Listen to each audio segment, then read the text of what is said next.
ശബരിമല സ്വർണ്ണക്കൊള്ളക്കേസിൽ അറസ്റ്റിലായ തന്ത്രി കണ്ഠരര് രാജീവരുടെ വീട്ടിൽ SITയുടെ പരിശോധന തുടരുന്നു. ചെങ്ങന്നൂരിലെ വീട്ടിലെ പരിശോധന 8 മണിക്കൂർ പിന്നിട്ടു. സ്ത്രീകളുടെയും കുട്ടികളുടെയും ആഭരണങ്ങളടക്കം പരിശോധിക്കുന്നു. സ്വർണത്തിന്റെ പഴക്കവും മൂല്യവും പരിശോധിക്കുന്നുണ്ട്. ചെങ്ങന്നൂർ SBI ബ്രാഞ്ചിലെ സ്വർണ്ണപ്പണിക്കാരന്റെ സാന്നിധ്യത്തിലാണ് പരിശോധന. ഫൈസൽ അസീസ് ഉണ്ട് വിവരങ്ങൾ നൽകാനായി. ഫൈസൽ, പരിശോധന 8 മണിക്കൂർ പിന്നിട്ടിരിക്കുകയാണ്. ഇപ്പോൾ എങ്ങനെയാണ് പരിശോധന പുരോഗമിക്കുന്നത്? ഇനി എത്ര നേരം കൂടി നീളും?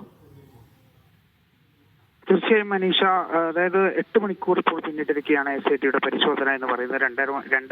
ഉച്ചയ്ക്ക് 2:30യോടെയാണ് SITയുടെ സംഘം, തിരുവനന്തപുരത്ത് നിന്നുള്ള സംഘം എത്തിയത്. DSPയുടെ നേതൃത്വത്തിലുള്ള സംഘമാണ് എത്തിയത്. വനിതാ ഉദ്യോഗസ്ഥർ ഉൾപ്പെടെ ഉണ്ടായിരുന്നു. അവർ ഇപ്പോൾ പരിശോധന തുടർന്നുകൊണ്ടിരിക്കുകയാണ്. ഇനി എത്ര നേരം കൂടി ഉണ്ടാകും എന്നുള്ള സംബന്ധിച്ചുള്ള വിവരങ്ങളൊന്നും ലഭ്യമല്ല. അതായത് വളരെ വ്യക്തമായ രീതിയിലുള്ള ഒരു പരിശോധന തന്നെയാണ് നടത്തുന്നത്. കാരണം SBIയിലെ ഒരു ഉദ്യോഗസ്ഥനെ, സ്വർണ്ണപ്പണിക്കാരനെ കൂടി എത്തിച്ചുകൊണ്ടാണ്, ചെങ്ങന്നൂരിലെ SBI ബ്രാഞ്ചിലെ ഒരു ഉദ്യോഗസ്ഥനെ കൂടി കൊണ്ടാണ് ഇപ്പോൾ പരിശോധന നടത്തുന്നത്. അതുകൊണ്ട് തന്നെയാണ് അതായത് വളരെ വ്യക്തമായ രീതിയിൽ എങ്ങനെ കൃത്യമായ തെളിവുകൾ ശേഖരിക്കാം എന്നുള്ള രീതിയിൽ തന്നെയാണ് SITയുടെ പരിശോധന പുരോഗമിക്കുന്നത്. ഏതായാലും ഇപ്പോൾ കുട്ടികളുടെയും സ്ത്രീകളുടെയും ഉൾപ്പെടെയുള്ള ആഭരണങ്ങളൊക്കെ പരിശോധിക്കുന്നുണ്ട്. അതിന്റെ മൂല്യവും അതുപോലെ അതിന്റെ മാറ്റും ഒക്കെ തന്നെയാണ് അതിന്റെ പരിശോധന തുടരുന്നത്.